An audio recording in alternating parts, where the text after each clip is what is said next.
We met at Patrick Central High School in Patrick County, Virginia. It was the only African American school in the entire county. So we were bused in. You were in the 8th and I was in the 6th. Oh, was it? Yeah, it was 6th because I was upstairs. I was in the 7th grade. I noticed her before she noticed me. Love at first sight? It was for him. I knew I wanted to date her. As far as that, I knew I wanted to write her a note, send her a note. One of those notes that said, I love you, do you love me? Yeah. Yes, I know. He came to the classroom to deliver a note to my teacher from his teacher. Normally, I didn't get sent nowhere with a note. They knew I'd play in the hall or go to some other class or do something.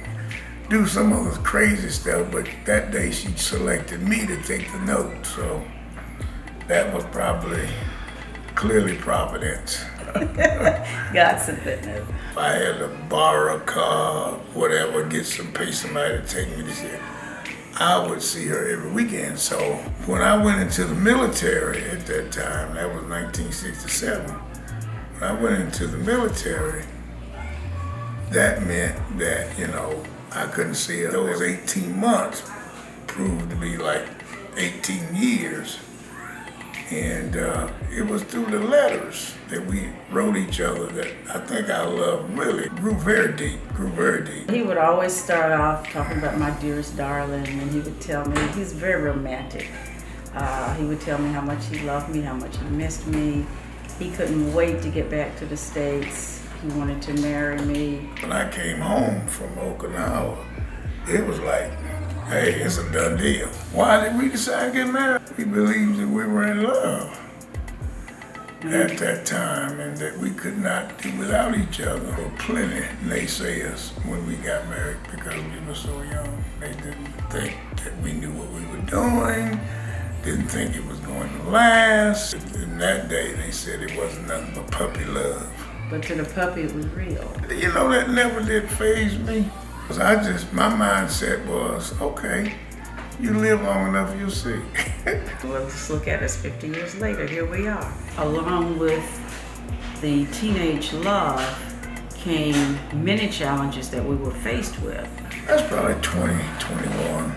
All my boys, would come by and want to go out, and she never wanted me to go anywhere. She always wanted me to stay at home. Boys were running the streets. I felt I had to be out there with them.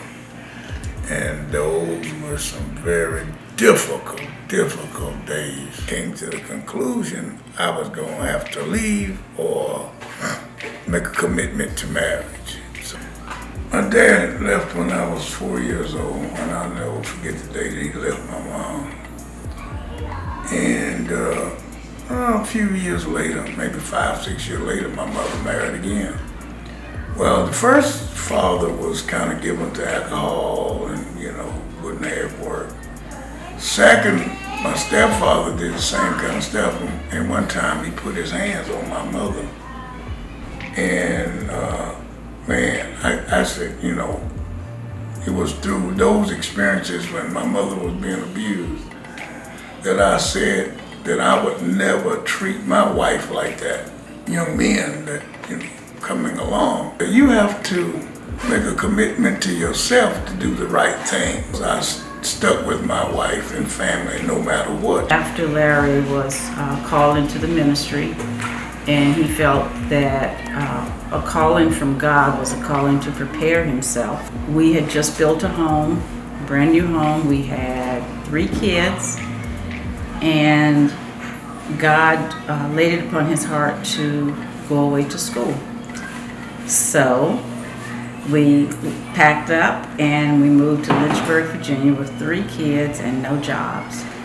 And it was strictly faith. There were times that we didn't know what we were going to feed our children. I never knew I could make so many pieces and parts out of one chicken. Didn't have money to move, to relocate, and we rented a truck. We got the furniture unloaded, went back to U-Haul to pay for the truck, and the company told us that we had already paid for it. And we said, no, we haven't paid for it. And the guy said, yes, you have, because we've already balanced our books for the day and you've paid for it. So, God. What got you all through the challenging times? Simply our faith in God and our love for each other. Yeah, it would definitely have to be That's all. our love for each other. Trying to lead a church, the challenges of trying to take care of family on very meager fare oftentimes. You know, yeah, it was difficult, but Christ made the difference. Because we were doing that which Christ had ordained us to do, there was still that joy. We still had that peace. Through all of the challenges, through all of the difficult times, there was always joy in the relationship. Because there are times that I'm sure I'm difficult to love because of my actions, and there are times that I don't feel like reverencing him as my husband, but with the help of God, we can do that. I feel like giving up on my marriage plenty times, Me too. but But God kept us together. you have to fight. You have to continue to fight, and anything worth having is worth fighting for. I just don't think in this day and time that you can make it without God being at the helm of the relationship. I really don't, because there's too many things that opposes a marital relationship, too many things. But if you're willing to allow God to be a part of the relationship, you know, one day you two can celebrate 50 years of marriage or either beyond. He's just a genuinely good person. He's a very romantic person, and he loves God. That sums it When up. I married Iris, I married up.